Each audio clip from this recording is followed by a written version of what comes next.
Question number 3 का बेटा हमारे पास 5th पार्ट है। क्वेश्चन उसका ये है कि -3 अयोटा है आपके पास, उसका आपने रियल और इमेजिनरी पार्ट बताना है। ठीक है, सबसे पहले तो बेटा हम लेट कर लेते हैं कि ये कॉम्प्लेक्स नंबर ये चीज है। ठीक है, अब बेटा मुझे आप ये बताएं कि इस कॉम्प्लेक्स नंबर को हम ऐसे लिख सकते हैं 0 - 3 अयोटा। ठीक है, अब ये जो 0 है इसको लिखें चाहे ना लिखें इसकी वैल्यू तो है नहीं। अब ये मैंने क्यों लिखा है, क्योंकि हम जानते हैं कि कोई भी कॉम्प्लेक्स नंबर हो ना z, उसको हम ऐसे लिखते हैं a + b अयोटा। यहाँ पे a जो है ना वो रियल पार्ट होता है और ये b जो है वो इमेजिनरी पार्ट होता है। ठीक है, अब चूंकि यहाँ पे उसने a की वैल्यू दी ही नहीं है तो इसका मतलब ये वाला 0 है, यानी कि ये दिया नहीं है तो मतलब क्या हुआ, इसका 0 है।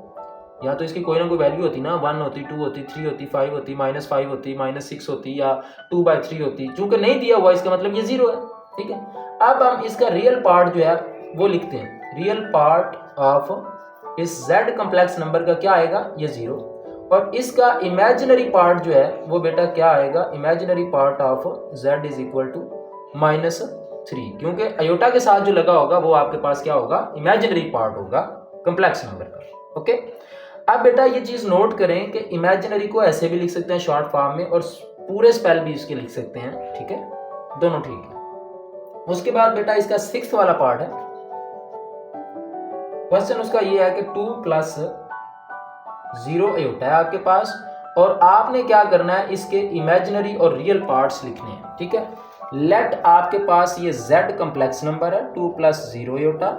बेटा यहाँ पे देखें ना, ये जो है उसमें मैंने अपने पास से 0 लगा के इसको इसकी फॉर्म में लिखा है a + b अयोटा की, a + b अयोटा की। अब इसने 2 को इस फॉर्म में बना के पहले अपने पास से बना के लिखा हुआ है, तो इसलिए हमारे पास क्या आ जाएगा, रियल पार्ट ऑफ z = आपके पास 2 है। अब रियल वो होता है जिसके साथ अयोटा नहीं लगा हुआ। अब इमेजिनरी पार्ट जो होगा ना इसका z = ये 0 है। इमेजिनरी पार्ट वो होता है जो अयोटा के साथ लिखा होता है, वो क्या है, 0। ठीक है बेटा, तो ये इसका आंसर है।